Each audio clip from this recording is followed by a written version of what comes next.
Hello everybody, this is Toys R Us and welcome to another edition of Transformer Facts Friday. This is the second weekly roundup show that I like to do on this channel, which again gives me the perfect opportunity to do exactly that.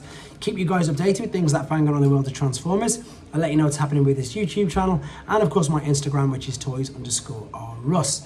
This is part 2 of Friday's news and we're going to kick straight off with just a very quick recap.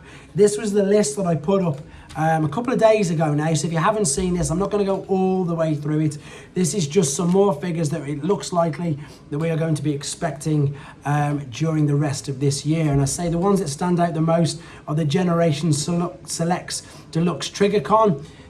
Consensus of that could be Needle Nose molds. Now I'm predicting, and I'm going to say it on here right now, that Needle Nose is going to be this Toy Line's Sideswipe mold. So obviously we've got the Seekers who always get redone.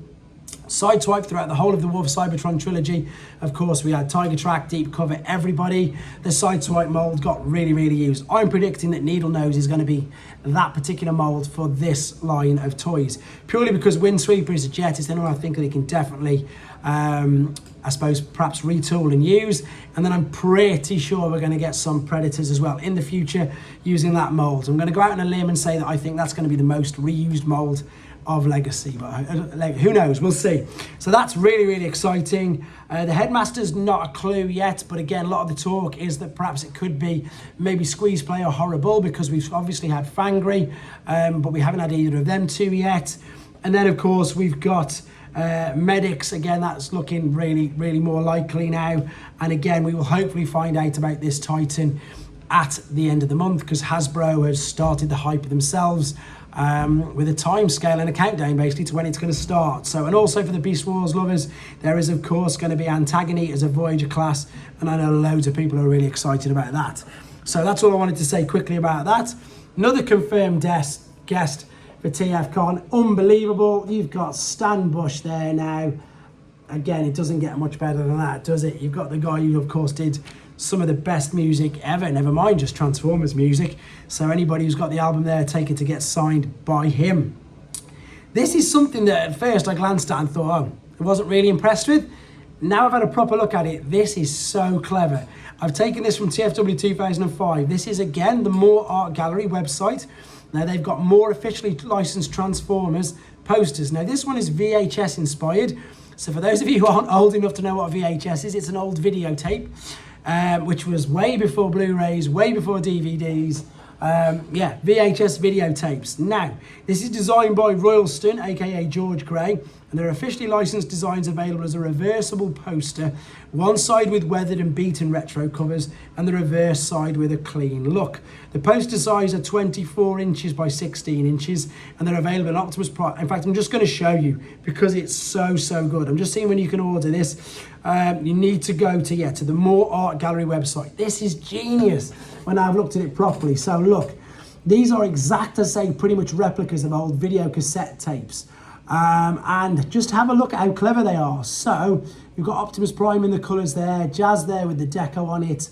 There's, as I say, I think, is that one the normal one and then the weathered? Let's have a quick look, a bit more detailed in a second. So for people, as I say, my age, or anybody who knows what a videotape is, this is genius. So Shockwave, look, there's the colours. You've got HQ, Starscream, there's his colours. Unicron is brilliant. And I think they get even cleverer. Look at the Soundwave one at the top. There, of course, are his buttons. Hot Rod's got the colours. Shockwave's got the colours. It's so clever, but I suppose you really have to know what a VHS videotape is. So maybe if you don't know, so if you were born maybe in the 90s and above, you probably aren't going to have a clue what these are. That is amazing. Soundwave videotape, looks great. This is all on a huge poster. And it's available at the More Art Gallery, and I just think it's spectacular. I really like that. Okay, sightings. More sightings. Earthspark fans, do you feel your cyber sleeves tingling? I'm reading direct, obviously, from TFW 2005. Transformers Earthspark toy sightings at US retail. Shark Jumpers shared his one-step flip changes at Target. So funnily enough, I've got some more images of the different one coming up in a second. So they just seem to be appearing everywhere at the moment, which is great. UK seem to be, they started off in discount stores, but obviously we've found out now that Entertainer's going to be getting them, and that'll explain fully why the shelves were really empty the last time I went up. But they just seem to appear everywhere now, which is great. I featured this and I feature it all the time. This is some images from Takara Tomi's website. Whenever they put pre-orders up for figures, they put some images, which are usually slightly different to what we see on the standard Hasbro websites. So this is, of course, Core Class RC. This is images direct from there, so slightly different poses.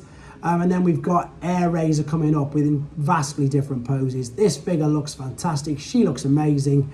Yeah, really excited for these, to be honest.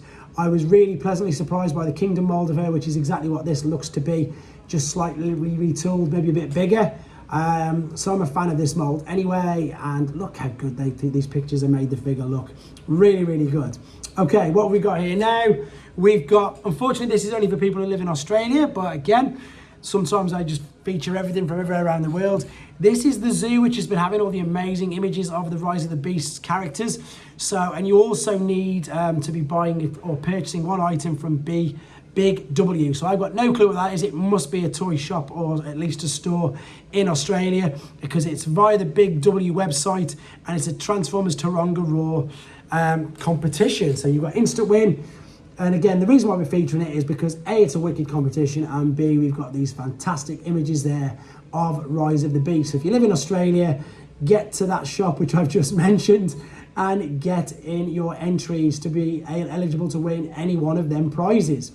Right, again, moving on to something that I always feature. This is something even more interesting, because this is the Sunbow Marvel Archive. Now, they put screenplays, they put storyboards up of all the original vintage G1 episodes and cartoons. This time, it is basically the creation of Generation 1 Optimus Prime. So we've got the 1984 and 85 development binders, when Ron Friedman's collection was, so basically it's his that they've sold off. And this includes the artwork and portfolio character details about the mannerisms and traits and functions and abilities. Now, I think we might have heard already that Optimus Prime's bio was based personality with the Abraham Lincoln. So, again, this is actual screenshots from the website, and you can see we've got the details of the toy, a bit more, as I say, of the actual drawings of the toys, coloured in as well. There is a huge write-up. I'm not going to read this all out to you. There's a couple of pages of all the details and everything that went in to the thinking and the background, and even that of the bio of what he's going to be like as a character of Optimus Prime. It's really interesting, same as absolutely every single thing on that website is. And it's not just for Transformers, so it's anything that's basically Sunbow and Marvel related. So any of the old comics and cartoons, etc., it's well worth a nose. It's great. Okay, sticking with something that I found on T-Formers, and I love the fact that they always feature this.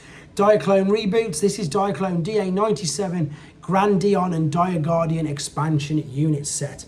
So this is, here's the detail, 5,500 yen, late July this year, and it's the final form of Dia Guardian, is complete with the wings on the back and the booster parts.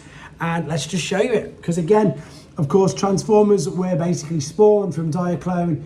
This is the expansion pack set. So once again, you can do loads with it. You can attach it, as you can see there, to the back of a large robot. These things are just so clever and so multifunctional.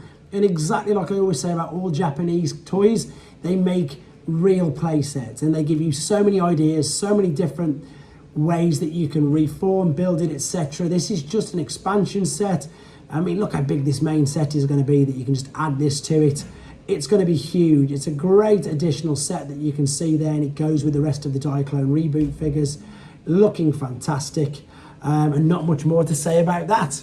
This is the last thing that I wanted to show you, and again, this was what I mentioned earlier, and we had Soundwave yesterday. So this is the earthspark one-step flip changer of Swindle. So again, super basic, front and back. There's the alternate mode, and again, these are dead clever. They just transform with one particular movement, one particular flip, from robot to vehicle. There is the packaging.